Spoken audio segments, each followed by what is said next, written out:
Bueno, continuando con nuestro libro de pecado, estamos aquí con el club de lectura y vamos a iniciar lo que es el capítulo número 12. Strafford, con las manos en los bolsillos de los pantalones, llevaba un rato deambulando por la casa en busca de Dominic Osborne. Y por fin lo encontró. Como no, en el salón.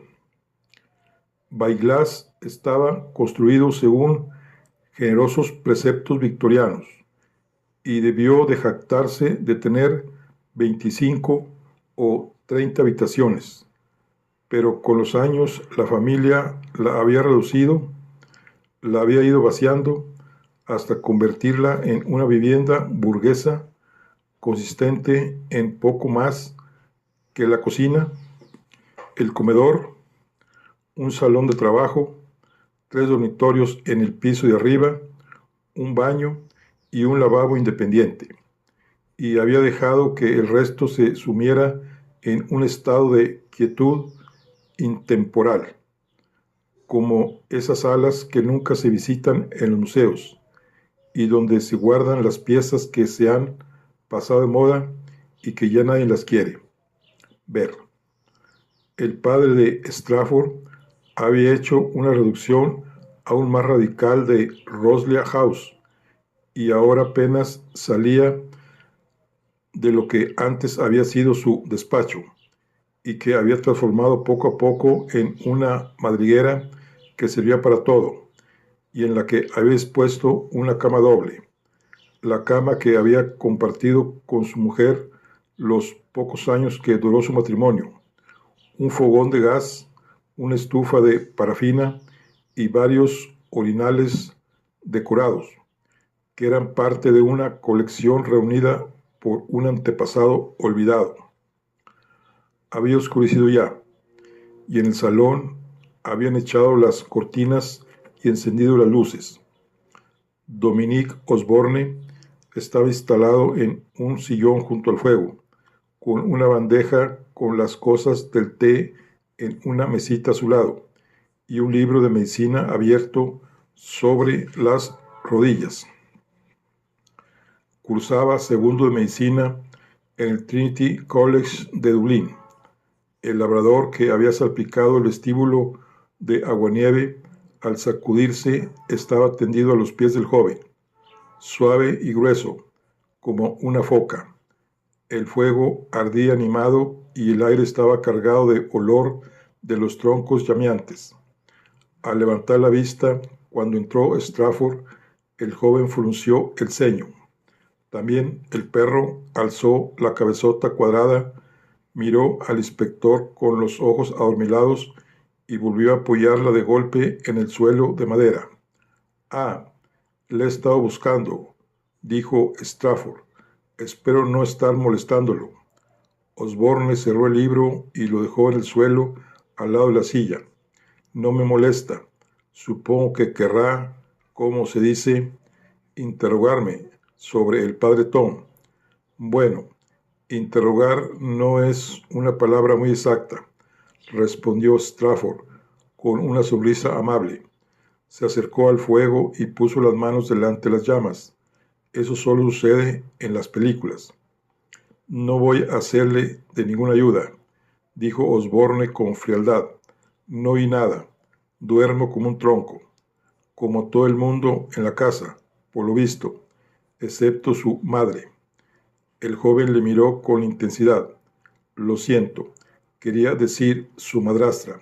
«Sí, ella deambula mucho de noche. Por lo general, yo tampoco duermo muy bien, así que la comprendo». «Seguro que le encantará saberlo», dijo Dominic, con evidente sarcasmo. Visto de cerca, no era tan apuesto como le había parecido cuando se asomó por encima del pasamanos esa mañana desde lo alto de lo que todos llamaban las escaleras traseras. Era guapo, sin duda, con esa mandíbula recta y los ojos azules y fríos de su padre, pero había algo vago en él, algo incompleto y esquivo. ¿Qué tendría? ¿20 o 21 años?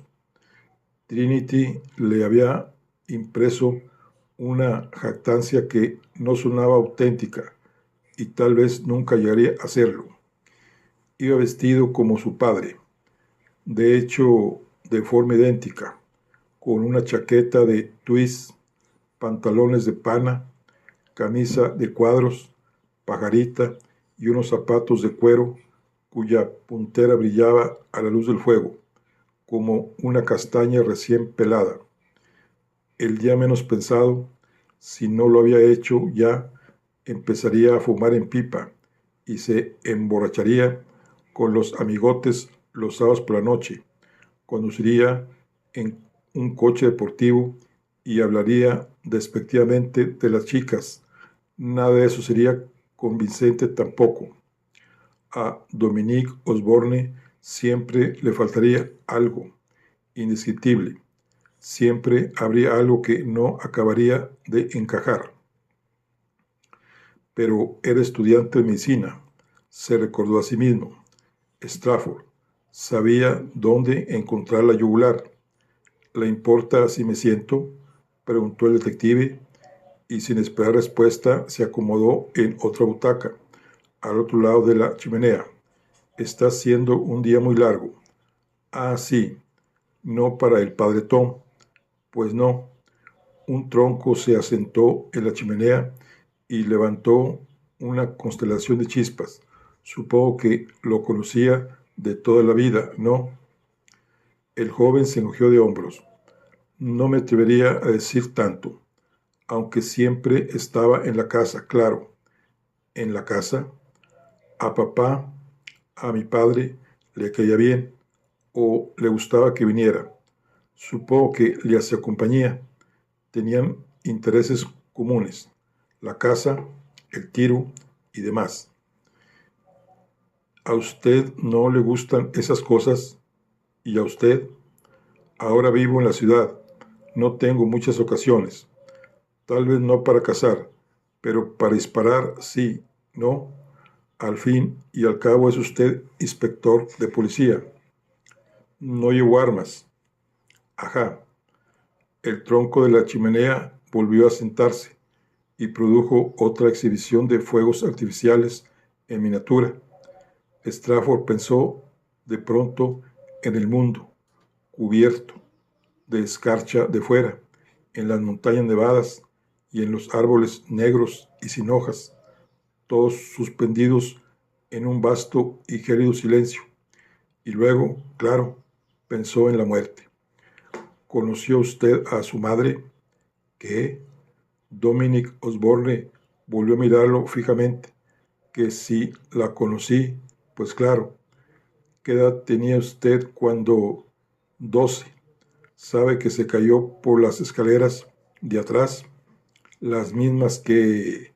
Sí, estuvo a punto de señalar la coincidencia, pero se contuvo. No habría sido de buen gusto. El joven se apartó y contempló el fuego. El perro a sus pies empezó a estremecerse y a gemir en sueños. A Strafford siempre le había extrañado que los perros soñasen. ¿Cómo era posible si se suponía que no tenían memoria? La encontré yo, dijo el joven, sin apartar la vista del fuego. Las llamas se reflejaban en sus ojos. También era de noche, todo el mundo dormía. ¿Y usted la oyó caer? Sí, la oí. De repente se movió en el asiento y miró a la cara al inspector. Va a preguntarme por qué no vi caer al padre Tom por las mismas escaleras si dormía en la misma cama que esa otra noche. No, además, no creo que se cayese. ¿Qué? El cura aún estaba en pie hasta que llegó a la biblioteca. Entonces el ruido debió de ser totalmente diferente, dijo Dominique Osborne. Suspiró como si se sintiese muy cansado de pronto y cerró los ojos y apoyó la cabeza contra el respaldo de la silla. Cuando volvió a hablar, su voz sonó extraña, como si llegara de una sala vacía y resonante. Una vez, hace muchos años, en Francia, viajamos los 4 en tren, dijo. Mi madre, mi padre, mi hermana y yo. Era uno de esos modelos nuevos diésel, muy rápido. Supongo que un tren expreso que iba de París hacia el sur. Estábamos llegando a Lyon, creo que era Lyon, cuando chocamos con algo en la vía.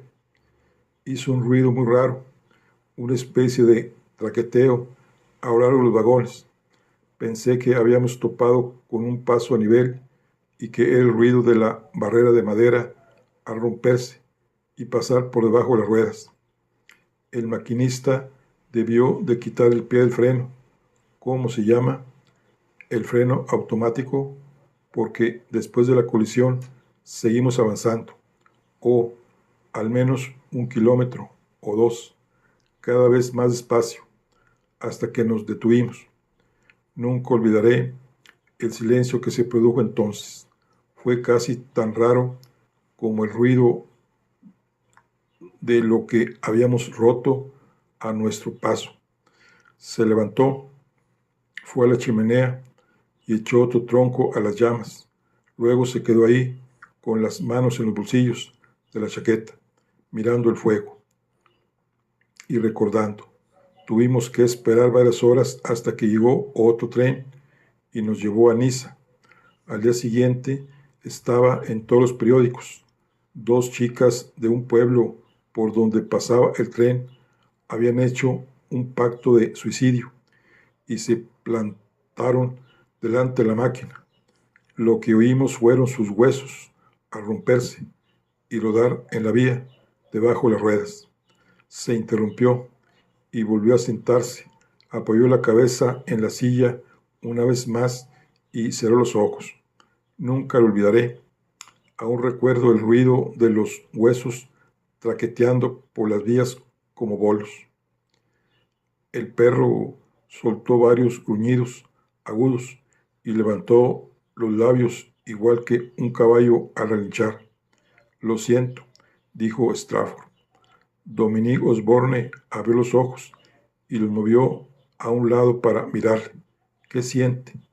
¿Lo de las 2 chicas que se suicidaron o lo de mi madre? Bajó un brazo y acarició el suave costado del perro. Strafford lo contempló. ¿Estaban muy unidos su madre y usted?, preguntó. El joven soltó una especie de risa. ¿Es que no ha leído a Freud? ¿No lo están todas las madres y sus hijos? No todas, no siempre. ¿Y usted tiene una? Quiero decir, una madre. El joven se inclinó hacia adelante, con los codos sobre los reposabrazos de la butaca y entrelazó los dedos observando al detective. Sospecho que también la perdió pronto, como yo. ¿Es así? Strafford asintió con la cabeza. Sí, un cáncer. Yo era más pequeño que usted. Tenía 9 años. Se quedaron en silencio.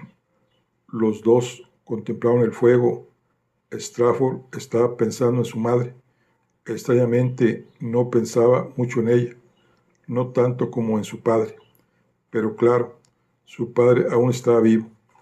Ella, su madre, había muerto por esa misma época del año, en una habitación de la planta baja muy parecida a aquella, donde habían convertido el sofá en una cama improvisada.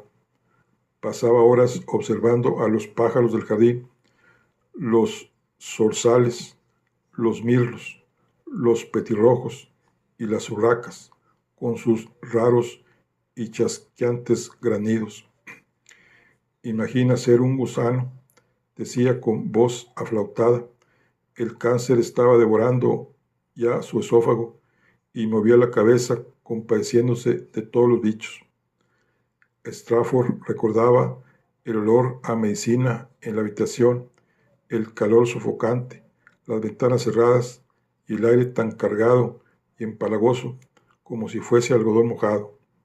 Ella le pedía que le llevara la botella de brandy del mueble del comedor, envuelta en un papel de periódico. En aquel entonces la dejaban beber todo el brandy que quisiera, pero a ella le gustaba fingir que era un secreto entre los dos. Se incorporó en el asiento y dejó de lado esos recuerdos. Hábleme de anoche, ¿quiere?, dijo. Dominique Osborne se encogió de hombros. ¿Qué quiere que le cuente? Estoy seguro de que ya ha oído todo lo que había que oír. Y yo estoy seguro de que no. Además, quisiera oír su versión. El joven se arrellanó en la butaca y miró la penumbra del techo por detrás de la luz de la lámpara. Llegué de Dublín en el tren de la tarde, dijo. Matty le pidió prestada la furgoneta a los Rex para ir a recogerme a la estación. ¿Quién es Matty? Matty Moran. Trabaja, si es que puede decirse así, en la gavilla de cebada. Mi padre emplea sus servicios de vez en cuando para recortar los setos, cazar ratas, chapuzas. Si se aloja en la gaviota, lo conocerá. Es como si viviera en el bar. Le gustará. Hizo una mueca de bufón, tirándose de la comisura de los labios. Matty es un personaje de Baiglas, uno más. ¿Estaba aquí el padre Laulés cuando llegó usted? Sí, había venido a comer, creo, y luego no se pudo ir por culpa del tiempo. Se quedaba mucho en la casa, quiero decir, por lo general. Bueno, le guardamos el caballo. Sí, lo sé, dijo Stratford, interrumpiéndole y haciendo un esfuerzo por no parecer impaciente. Siempre le parecía tedioso intentar extraer información de los testigos, igual que quitarle la espina al pescado. Entonces, venía mucho por aquí. No. Sí, supongo que era uno de los fijos. ¿Por qué? ¿Tiene alguna importancia? No lo sé. Le gustaba estar aquí. ¿Por qué no iba a gustarle? Cama y comida gratis, gente civilizada con quien conversar. Si no se tiene en cuenta a mi hermana, creo que no debería haberse metido a cura. Stratford notó una nota de amargura en la voz del joven. ¿Qué pensaba del cura que no debería haberse metido a cura? Tantas preguntas, tantas incógnitas. Estaba muy cansado. Su trabajo, dijo Dominique Osborne, debe ser como intentar hacer un puzzle, juntar todas las piezas, buscar un patrón. No, seguro que sí, en cierto modo. Lo malo es que las piezas no están quietas, sino que se mueven y trazan patrones por su cuenta, o lo que parecen patrones. Todo es engañoso. Cuando crees que tienes la medida de las cosas, todo cambia. En realidad es más bien como una obra de teatro, en la que el argumento cambia constantemente. Se interrumpió y se golpeó las uñas en un rápido redoble contra los dientes. Claro, claro, pensó, eso era lo que llevaba inquietándole desde el momento en que llegó a Baiglas House. Era raro, pero todo el mundo parecía ir disfrazado, vestido para interpretar un papel, igual que una compañía de actores apiñada entre bambalinas, esperando el momento de empezar. En primer lugar, el coronel Osborne debía de haberse pasado una hora delante del espejo, vistiéndose como lo que era, o quería ser, un terrateniente rural, héroe de Dunkerque, apuesto, a pesar de los años, honrado y tradicional, brusco y sombrío. Luego estaba su hijo, arreglado para parecerse lo más posible a él, con twist y pana, zapatos de cuero marrones, camisa de cuadros y el pelo engominado. También estaba Leticia, la primera vez que la vio Strafford, con los pantalones de montar y la chaqueta de hípica, aunque nunca montaba, y la señora Osborne, que había interpretado dos papeles distintos, primero como la loca encerrada en el desván y después como joven princesa descarada en esa absurda charada mientras tomaba el té con sus perlas, su vestido azul y sus vocales entrecortadas. Pero si hasta la sonrosada señora Duffy resultaba demasiado convincente en su papel de fiel ama de llaves. No obstante, a beneficio de quien se habían disfrazado para ser tan convincentes que no convencían a nadie, era como si los hubiesen llamado y les hubiesen asignado su papel en una representación de sombras chiniescas. ¿O serían imaginaciones suyas? ¿Estaría inventándose un decorado y un trama donde no había nada? Eso siempre era un peligro, ver cosas donde no las había, encontrar un sentido a lo que no lo tenía. Tan vacía estaba su vida que necesitaba inventarse cosas para llenarla, igual que un niño jugando con sus amigos imaginarios. Sin embargo, había asesinado a un hombre y lo había asesinado a alguien.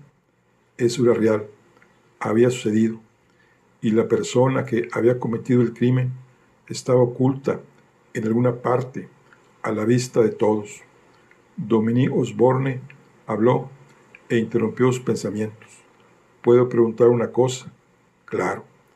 ¿Por qué decidió hacerse policía? ¿Por qué? Strafford apartó la mirada, sintiéndose cohibido, como le pasaba a menudo.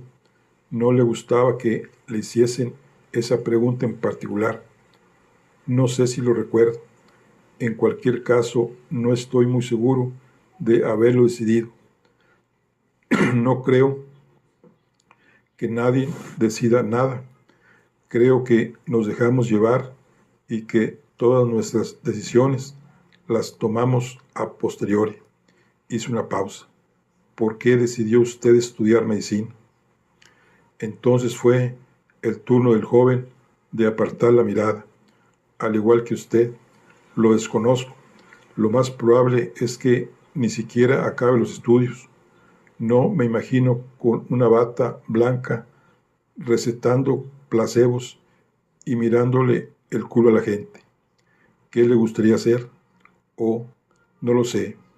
Vivir en una isla, en cualquier sitio que no sea este. Miró la sala iluminada con sus rincones oscuros.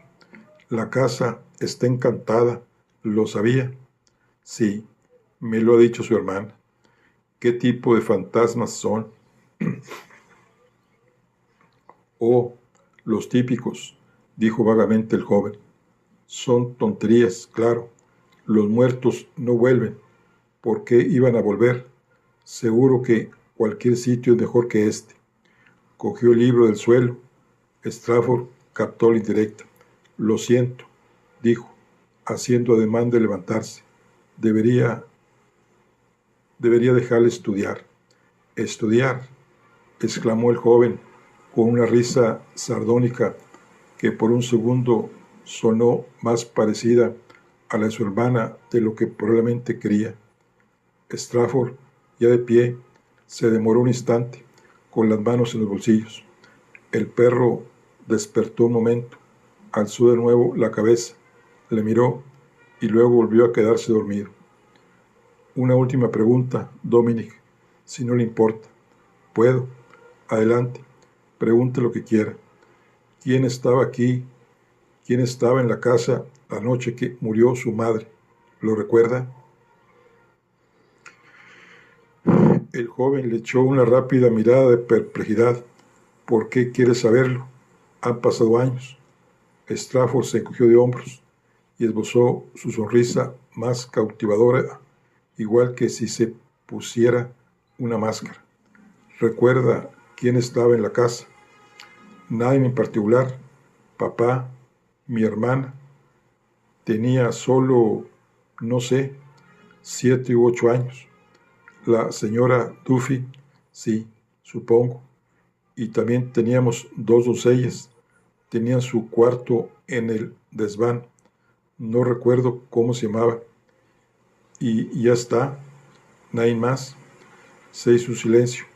Y luego, fuera en la oscuridad, se oyó un ruido leve, suave y resbaladizo. Un montón de nieve, pensó Strafford, que resbalaba por el tejado. ¿Estaría fundiéndose la nieve? No parecía muy probable. Claro que ella también estaba, dijo Dominique Osborne. Entonces era la señorita Harbison, su madrastra, dijo Strafford, y le pareció notar otro suave resbalón, pero esta vez no fue fuera. Su madrastra estaba aquí cuando su madre... No lo entiendo. Desde el vestíbulo llegó la nota callada y reverberante de un gong. Dominique Osborne dejó el libro sobre el reposabrazos de la butaca y se puso de pie. El perro se despertó con un sobresalto y se levantó también, arañando los tablones del suelo con las uñas al elevar los pesados cuartos traseros. Sí, dijo Dominique Osborne en tono embarado y distante. Era amiga de mis padres. ¿No lo sabía? Bueno, en todo caso, amiga de mi madre, en teoría. El perro bostezó y se sacudió. A propósito, eso ha sido el gong de la cena, añadió el joven. ¿Se quedará a cenar con nosotros? No se lo recomiendo, la verdad. ¿Ha probado la comida de la señora Duffy? Strafford sonrió vagamente y no respondió. Estaba pensando en el estofado de carne con riñones.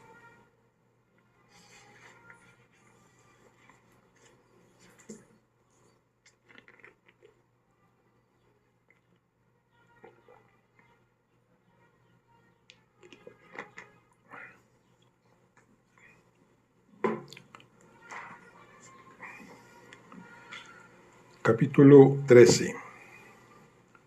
No se quedaría. El coronel le había invitado, pero él se había excusado diciendo que tenía que llegar a la gavilla de Cebada, pues ya era bastante tarde y las carreteras serían más traicioneras cuando cayera la noche. Al bajar los escalones de la entrada, se detuvo para contemplar los campos resplandecientes. El cielo se había despejado y las estrellas brillaban en el cielo insondable y oscuro como el terciopelo. A lo lejos, en el bosque, ladró un zorro. El aire helado le escoció en la cara. Estaba cansado, muy cansado. El día parecía haber durado ya más de lo normal y aún no había acabado. Su coche, un viejo Morris Minor de color negro, estaba encerrado en una brillante cáscara de escarcha. Rascó el hielo del parabrisas como pudo. El motor no arrancó con la llave y tuvo que utilizar la palanca manual. Hicieron falta media docena de giros antes de que arrancase. Siempre le preocupaba que la palanca saliera dando vueltas hacia atrás y le rompiera la muñeca. Al maniobrar por el camino de acceso, oyó el hielo que crujía debajo de las ruedas.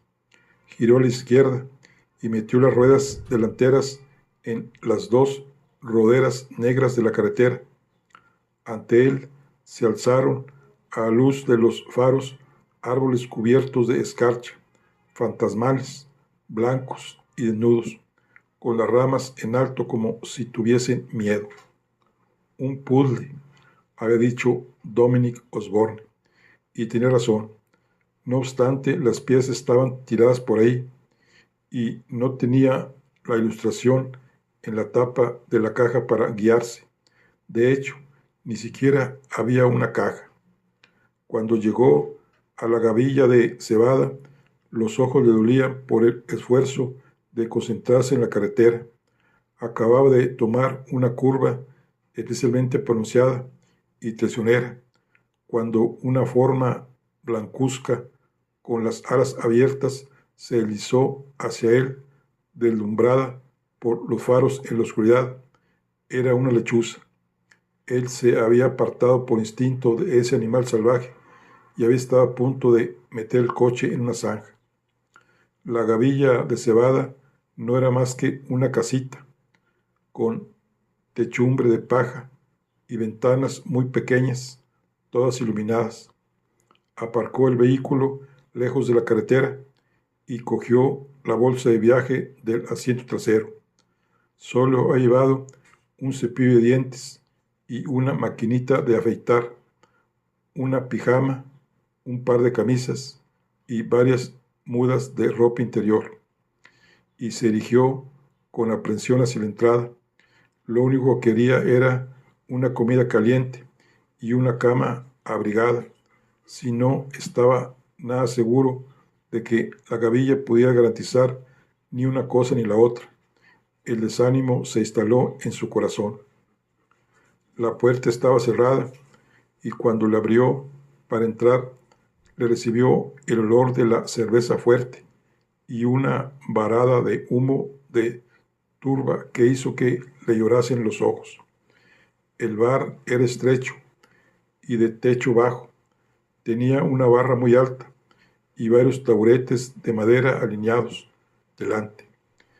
En las paredes había recortes de periódicos amarillentos por el tiempo y curvados por los lados. Las noticias eran sobre todo de victorias deportivas.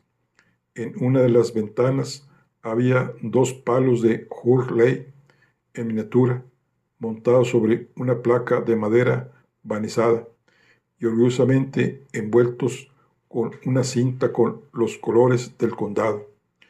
El bar estaba vacío. Una estufa de turba canturreaba para sus adentros en un rincón. A pesar del aspecto abandonado del lugar y del ambiente nada prometedor, se sintió un poco más animado. Al menos estaría caliente, y tal vez la cama fuese blanda, hasta era posible que hubiese algo decente de comer. Cogió una campanilla de la barra, la sacudió dubitativamente y enseguida apareció una mujer por debajo de un arco de madera al otro extremo del bar. Debía de ser la mujer del leído carnicero y tabernero Rec, pues era como una versión femenina de él, corpulenta, de cabello oscuro, sonriente y de voz suave. Se presentó y ella se limpió la mano con el delantal y se la tendió por encima de la barra para que se la estrechara. Vaya nochecita, dijo, hace un frío que pela. Tengo su cena en marcha, añadió. Bueno, ¿qué quiere beber?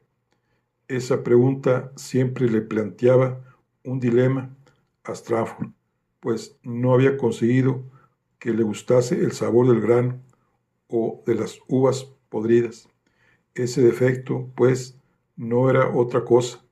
Le dejaba en una posición difícil con respecto a la mayoría de sus compatriotas. De hecho, lo convertía en objeto de sus sospechas e incluso de su desconfianza. ¿Qué clase de hombre era que no quiere ver un trago? Después de años de angustiosa experimentación, siempre desagradable y a menudo repugnante, había optado por el whisky con limonada, lo único que podía soportar, pues le recordaba a los refrescos de su niñez. a pesar del regusto amargo que había aprendido a pasar por alto. Después de pedirlo, tuvo que alzar mucho la voz y aclarar virilmente la garganta. Se preparó para la acostumbrada mirada de sospecha y la risita de desprecio. No obstante, la señora Reck era una mujer comprensiva y le preparó la bebida y se la sirvió sin el menor indicio de desprecio o desdén. Debía de haber dejado la puerta sin cerrar, pues se abrió y entró un perro negro, gordo, de patas cortas y hocico grisáceo. No miró ni a izquierda ni a derecha, sino que fue tan tranquilo hacia el fondo del bar. La señora Reck apoyó los antebrazos en la barra, se inclinó y le dijo al animal: ¿no tienes nada que decir, señor Verney? El perro se detuvo, volvió la cabeza y lanzó una mirada torva. Con el bigote gris y los ojos desencantados, parecía un anciano bajito e indignado, y luego siguió andando mostrándole su gordo trasero. La señora Reck miró a Strafford y movió la cabeza. Se cree el dueño, dijo. Nadie le ha explicado que es un perro. Además, está sordo como una tapia. Strafford se sentó en uno de los taburetes, cogió el vaso y bebió. Estaba tibio. El whisky era tolerante. El ambiente era hogareño. Pensó que, a pesar de sus dudas iniciales, tal vez hubiese ido a parar al sitio adecuado. La señora Reck empezó a limpiar la barra delante de él con un trapo mojado, dejando espirales semicirculares de humedad en la madera. Habló de esto y de aquello. Sí, la Gavilla no solo era una taberna, sino también una carnicería, una verdulería y una pequeña pensión. Antes también era una funeraria, pero Joe se hizo mayor y lo dejó. Joe, interpretó Strafford, era como la señora Reck llamaba a su marido. No le extrañó. Jeremías resultaba demasiado largo. Le contó lo de la lechuza que casi le había embestido en la carretera y el susto que se había llevado. Ella dijo que las lechuzas eran unos bichos salvajes. Le dio otro repaso a la barra con el trapo. ¡Qué horror! Lo de la casa, observó en un tono estudiadamente despreocupado. La casa. Estaba descubriendo. Stafford era como los baiglesianos, el nombre colectivo que había inventado para los habitantes de Baiglas. Se referían en general a la residencia de los Osborne, de modo que la mayúscula implícita la distinguía de cualquier otra casa con la que pudiera confundirse. Sí, es horrible, dijo, contemplando el vaso. Pobre padre Tom. He oído que rodó por las escaleras y se partió el cuello. Por la forma en que lo dijo, quedó claro que lo que había oído no era necesariamente lo que creía. Sí, es cierto, tenía heridas en el cuello. Ella alzó la vista del trapo y la barra y le miró con una ceja arqueada. Eso dice. Y no añadió nada más. Los taberneros, como sabía Strafford, eran famosos por su discreción. Cenó en una mesa en el rincón de un saloncito contiguo al bar, que era de día carnicería y verdulería. El mostrador estaba discretamente oculto debajo de una lona gris con delatoras manchas de sangre ferruginosa. En los estantes de la pared de enfrente había botes con dulces y cajas de hojalata, con la tapa de cristal llenas de bizcochos, galletas saladas y trozos de pastel de fruta. Le sirvieron la cena una muchacha pelirroja, de rostro ancho y lleno de pecas. Cuando sonreía, se le veían los incisivos delanteros torcidos. lo que hizo que Strafford le devolviera duplicadas las sonrisas. ¿Es usted el policía?, le preguntó con una franqueza capaz de desarmar a cualquiera. Cuando respondió que sí, ella apoyó la mano en la cadera y le observó con aire incrédulo. No lo parece. Eso dice la gente. Le puso delante un plato de fiambre de ternera, que al probarlo resultó ser blando y jugoso, pero con una textura lo bastante crujiente. A un lado había 4 patatas hervidas con la piel agrietada y col verde que parecía col de verdad, y no la pasta grisácea que solían servir en sitios como ese. Cogió el cuchillo y el tenedor y descubrió que tenía más hambre de lo que creía. Habían empezado a llegar parroquianos al bar. Oía las voces y el ruido de las patatas de los taburetes, de las patas de los taburetes a rozar contra el suelo, de baldosas. En provincias el horario de apertura era flexible y esa noche no era una excepción. A pesar, pensó, de que hubiese un oficial de policía en el local. La señora Reg, que después de acompañarle a su mesa había vuelto al bar para atender a los clientes, se asomó por el arco y le preguntó si quería otra copa. Él negó con la cabeza. Solo había dado unos sorbos a la primera y pidió un vaso de agua.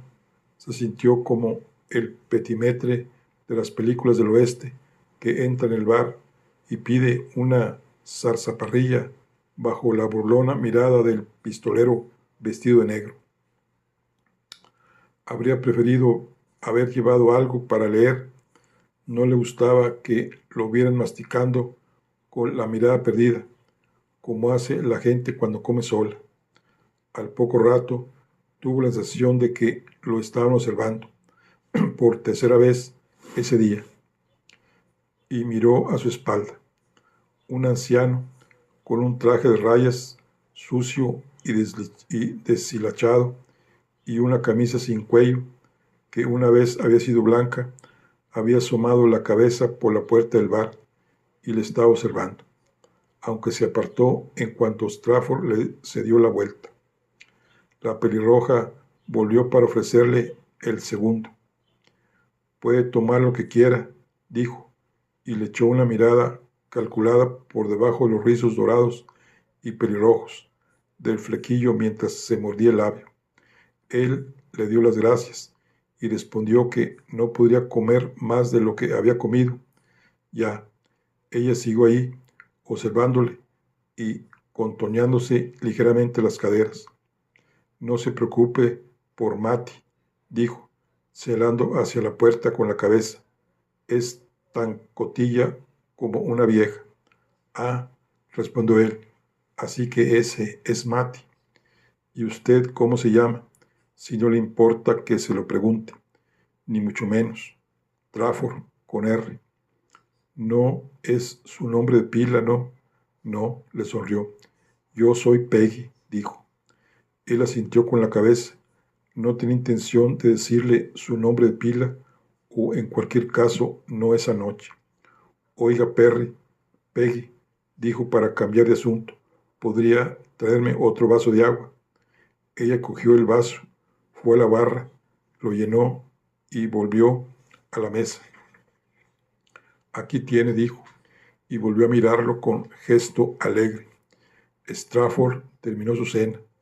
Era tarde, pero se sentía demasiado inquieto para subir a su cuarto. Regresó al bar.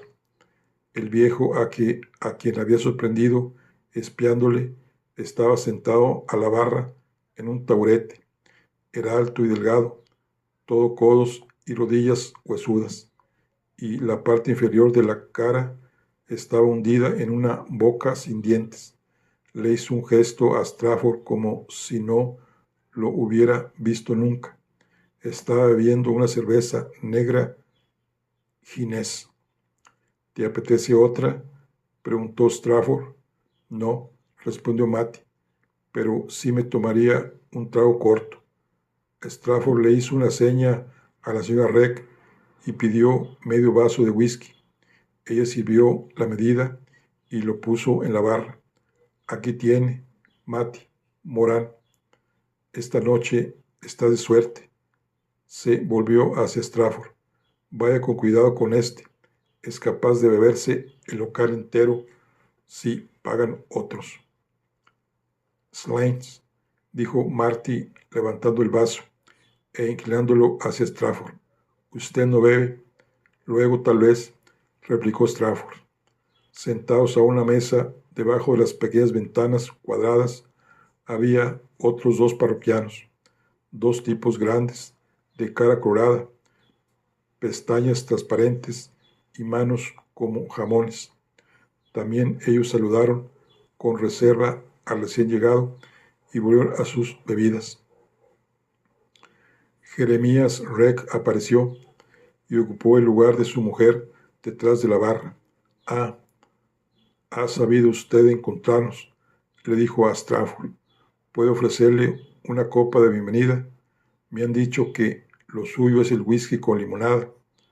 No, gracias, contestó Strafford. Acabo de cenar. Miró a su alrededor. ¿Ha subido alguien mi bolsa de viaje a la habitación? Desde luego. Espero que la hayan visto ya. Aún no, dijo Strafford. Seguro que estará bien. Una vez más contempló el bar, sintiéndose fuera de lugar. Qué fácil sería si fuese bebedor. Matty le estaba observando de reojo. Dio un trago y lo saboreó, moviendo la boca sin dientes. A Strafford le recordó al coronel Osborne y el modo en que movía las mandíbulas a los lados como si estuviese masticando algo duro y elástico. Rec, detrás de la barra, estaba sacando una jarra de cerveza y silbando entre dientes. De pronto se detuvo y recitó con un suspiro para sus adentros en el tono de un salmista. Oh Señor, tú has defendido las causas de mi alma, tú has redimido mi vida. Matty levantó la cabeza y miró justo delante como si estuviera a punto de recitar algo. He oído que se han llevado al pobre padre Tom a Dublín, dijo, sin dirigirse a nadie en particular. Rec miró a Strafford y le guiñó un ojo. No hay nada de lo que no se entere Matty, comentó. ¿Verdad, Matty? Podría ser el pregonero del pueblo. Matty hizo caso omiso de esa pulla. Sí, añadió, se lo han llevado en ambulancia, resopló. Por lo visto, esto no es lo bastante bueno para él. La señora Rec llegó, agachándose por debajo del arco y secándose las manos en el delantal. Matty Moran, exclamó, ¿quieres ponerte los dientes? Por el amor de Dios, no soporto verte así. Sabes que pareces, sin ellos, el culo de una gallina. Strafford se oyó a sí mismo pedir otra copa. Sabía que lo lamentaría por la mañana, pero no le importó. Matty sacó una dentadura postiza, rosada y amarillenta de uno de los bolsillos, dados de sí del traje de rayas, y se le introdujo en la boca, gruñendo y haciendo muecas. Su aspecto no cambió gran cosa. Jeremías Rec estaba sirviéndole su copa a Strafford cuando se abrió la puerta y entró un remolino de nieve seguido de un hombre bajo, ágil y pulcro, con un abrigo de piel de oveja, guantes negros de cabritilla y un sombrero de fieltro calado sobre los ojos.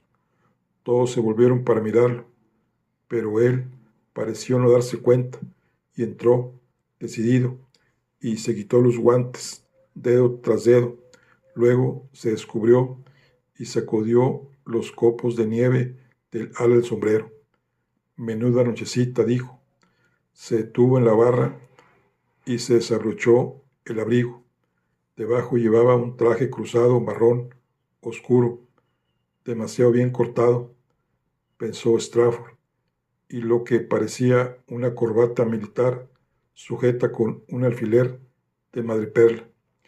el pelo negro peinado con brillantina, tenía rizos, era moreno, de tez, y lució un bigote bien cuidado y encerado en las puntas. Tendría unos 40 y pocos años, pero era evidente que estaba convencido de aparentar menos. Podía haber sido un soldado, alguien que acabara de volver de las colonias, o ambas cosas. La experiencia de Strafford y su escepticismo le dijeron que iba demasiado bien vestido para ser convincente del todo. Otro actor que subía al escenario. «Puñetero tiempo», exclamó, y sonrió, mostrando una hilera de dientecillos blancos, cuyo brillo se sumó a la impresión general, ligeramente fraudulenta y divertida. «Buenas noches, Rec. Buenas noches, señor Harbison. ¿Qué va a hacer?» La mujer de Rec echó un vistazo al hombre y desapareció por el arco. «Whisky caliente, creo», dijo Harbison, frotándose con fuerza las manos. «Bush Mills con un poco de limón y mucho clavo». En ese momento reparó en Strafford, situado al otro extremo de la barra, toqueteando su vaso de whisky con limonada, y le saludó con un gesto amistoso. «Este debe ser», pensó Strafford, «el hermano de la señora Osborne, el Freddie Harbison, con quien lo había confundido esa mañana el doctor Habner, el mismo que, de creer al médico, tenía la entrada prohibida en By Glass House. Era cierto que parecía una auténtica oveja negra». En ese momento reparó en Strafford, situado al otro extremo de la barra, toqueteando su vaso de whisky con limonada, y le saludó con un gesto amistoso.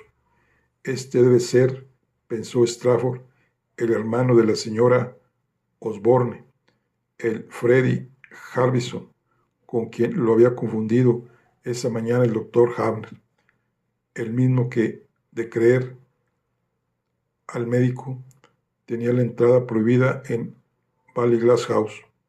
Era cierto que parecía una auténtica oveja negra. Harbison miró con más atención a Strafford, con un ojo entornado, y reparó enseguida en las señales familiares: el traje de buena calidad, pero un poco raído, la cadena de oro del reloj, la corbata bien anudada. Qué fácil de detectar era, pensó sombrío Strafford. Por muy distinto que fuese, o quisiera ser, de ese alegre hombrecillo con sus guantes de cabritilla y su bigote encerado, para todos los presentes las diferencias entre los dos eran cuestión de unos pocos detalles insignificantes. Los dos pertenecían a una clase aparte. Rec dejó el whisky caliente en la barra y Harbison cogió el vaso y apuró más de la mitad de su contenido de un trago. Chasqueó los labios y sonrió satisfecho. «Ah, esto es otra cosa», dijo, estremeciéndose como un perro dentro del abrigo forrado de piel. Se bebió lo que le quedaba de 3 largos tragos y volvió a dejar el vaso en la barra con un golpe. «Otra, tabernero», dijo, frotándose las manos. «Esta noche hace falta anticongelante». Miró de nuevo a Strafford, arqueando una ceja, y fue hacia él, siguiendo la barra y pasando al lado de Matty Moran como si no estuviese ahí. «¿Le importa si me siento?», le dijo a Strafford. «Creo que sé quién es usted». Cerró el vaso de Strafford. «¿Quiere otro?». «No, gracias», respondió, dando vueltas al vaso vacío sobre la barra. «Ya he tomado mi copa de antes de dormir». Los 2 granjeros que había al lado de la ventana susurraron alguna cosa y miraron en dirección a Harbison. Uno de ellos se rió. Harbison les prestó tanta atención como a Matty Moran. Rec le llevó su segunda copa y él entrechocó el vaso contra el de Strafford. «Seguro que es usted el policía», dijo, echando la cabeza atrás y observándole de arriba abajo con gesto apreciativo. «Me he enterado de la muerte del pater. Muy emocionante. En el contado no se habla de otra cosa». Dio un trago a su vaso. Todos en el bar estaban intercambiando miradas. «He oído que lo han asesinado. Más pronto o más tarde tenía que pasar. El muy puñetero se lo estaba buscando. Ha detenido ya al asesino, ¿no?».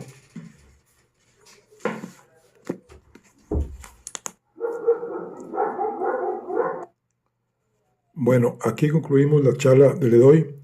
Nos vemos en la siguiente. Hasta luego.